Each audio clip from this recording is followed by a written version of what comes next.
Hello everyone and welcome back to my Bold and Beautiful 29 YouTube channel. I hope you guys are having a wonderful day. Before we start, please hit the subscribe button and give this video a thumbs up.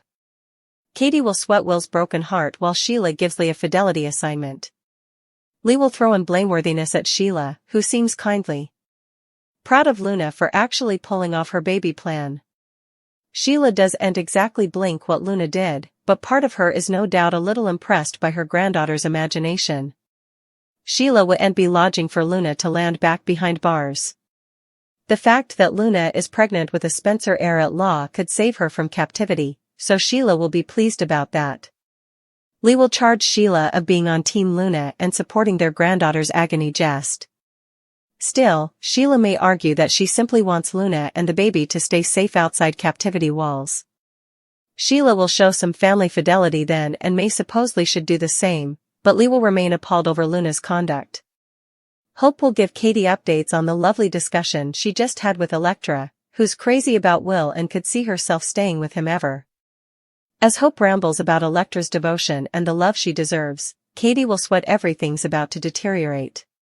Since Will's going to drop some Luna marvels on Electra, Katie will worry he's going to end up brokenhearted and alone. Electra will wonder what's wrong since Will's giving off strange vibes. Maybe Electra will offer Will some consolation about being a strong couple and getting once whatever's bothering him. Will's full admission passing on Tuesday, there's a good chance this concession will begin by the end of Monday's dramatic occasion. Electra's eyes may widen in shock as Will admits Luna is alive and that she was in his bed. Will's going to unmask all the crapulous details and frenetically try to explain, but Electra will have a hard time accepting all this, especially the baby news. Hope to advocate for Luna. Lee bickers with Sheila. Katie will still be freaking out over Luna's gestation claim. The mama wants to cover Will, but how does she save him from this? Katie will be twisting and thinks that Will should hold off on telling Electra. The verity will come out snappily. Luna will be sure to want to advertise to the whole world that she's alive and pregnant with a Spencer baby. Hope assures Katie that Luna deserves love and happiness, too. Stay, what? I'm not sure what Hope is allowing, but she shouldn't be championing for Luna. Especially not after what she's done to Will. Sheila and Lee will continue to dispute. Sheila could have covered and faked being shocked by Luna's gestation. She told Lee that she knew about it, but after the fact. Sheila had no idea that Luna was planning on getting pregnant by Will. At the same time, Sheila should have advised Lee about this incontinently. Lee and Sheila would come BFFs after this experience. Still, it seems that Lee is furious with Sheila and incompletely blames her. Lee did put her entire life and career on the line for Luna, so this information would have been nice to have before she talked to attorneys. Lee will charge Sheila of taking Luna's side. Sheila has to admit that Luna's conduct were wicked and evil. Sheila smiled when she realized that Luna is using the baby as her progeny's jewel of jail-free card. Bill keeps ordering Luna to get in revocation, but she knows he can't force that on her fairly. I wonder if Sheila is right. Will could decide that he can't end his child's life just because of who their mama is, so stay tuned. It seems like Remy could refuse to hide Luna. That leads to the youthful woman being possessed by Bill and Katie.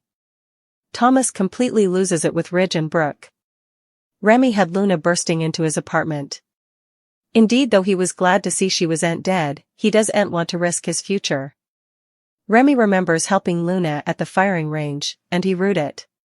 So, Remy might refuse to hide Luna, or she could get fractured inside of his place. Will has arrived at Bill's manse. Will tells Bill and Katie that Luna isn't dead after all. Beatty will be confused, so that Will have Will explaining as much as he can. Luna did mention Lee gave her alternate chance, so Will might bear that information to his parents. Luna will be possessed by multiple people. Luna is literally backed into a corner while she's girdled by Will, Bill, Katie, and Lee. Katie declares that the youthful woman took advantage of her son. Still, the youthful lady looks confused and starts stammering. Lee finds out the details of Luna assaulting Will, and blows up. A exercise clip shows Lee choking Luna, but this might not be until laterally in the week. Thomas is furious that Ridge cancelled the engagement with Taylor. Indeed, though the croaker told her son that Ridge came to this decision on his own, Thomas isn't letting anything go. After defying Brooke and hanging her, Ridge steps into the room. That's when Thomas demands to be told that Brooke is lying about being married to Ridge. It sounds like Thomas is really going to lose control. Taylor helped him formerly ahead, but indeed this might be too big for her to handle. Luna needs to escape after we'll track her down to her lair. Where will the con-dead person escape to? Flashback Remy. Liam helped constrict down an address matching the riddle textbooks that Luna has been transferring to Will. Once he set up her, she presented the mask that hid her identity that cataclysmal night. A veritably drunk Will allowed that Luna was Electra, and the rest is history. Will is devastated and furious that he was duped. Because of this, Luna needs to find a new den. Will hovered to call the Bobbies on Luna, so she realizes that time is of the substance. Lee stockpiled Luna in her apartment, and Luna winds up at Remy's doorstep next. Remy is understandably stupefied to see Luna, and he was sympathetic to her before she failed. Luna has to talk him down and ultimately fills Remy in on what's happened to her. Remy must decide if wants to risk delivering her, and is wisely concerned about her rearmost capers.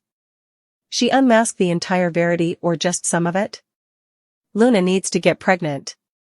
She allowed. She was pregnant with Will's baby, but a gestation test was negative. However, we suspect she tries to pass Remy's baby off as Will's, if she can get pregnant snappily. Will she be suitable to have her way with Remy? Like Will, he's hooked on Electra, so it could be a altitudinous order. Also again, Remy could be so shocked and astounded that he becomes putty in Luna's hands. He wants to make it big in the fashion world. He could be just the Joe for the job. Thomas lost his job as lead developer of Hope for the Future. He's presently at a crossroads in his career and particular life. Thomas is an addict of Hope, especially after she turned down his numerous proffers. Deke could be the one to help bring back Hope for the Future, but only if Ridge and Steffi agree to make it be. Deke was Deacon's son, and they could be right.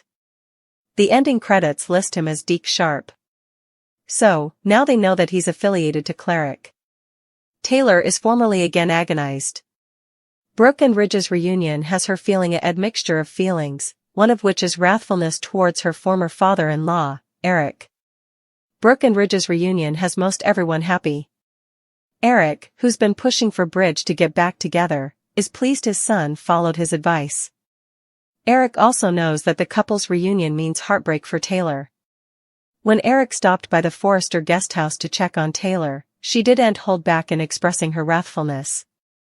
Taylor dragged Eric for pushing for a Bridge reunion, knowing it'd hurt her. Eric apologized, but defended his conduct by claiming Brooke and Ridge belonged together. His words worried Taylor, who also stormed out, but not before telling Eric to "don't pretend to be my friend." We were actually proud of Taylor moment and how she told Eric about himself. Now all she needs to do is keep that same energy for Ridge. We loved when Taylor told Eric not to pretend he was her friend. People talk about Tridge Kitty's parent trapping, but Eric and Katie are Brooke's biggest cheerleaders. Taylor and Eric's tense hassle upset her and Eric. After Taylor stormed out, Eric sounded sad. While Eric allowed. He was doing the right thing by reuniting Brooke and Ridge, he didn't realize how important he hurt Taylor. Since he's responsible for Taylor's heartache, the Forrester primogenitor will try to make effects right. He wants Taylor to be happy and find love, so he might play matchmaker for his former son-in-law. But who'll he choose as Taylor's new man?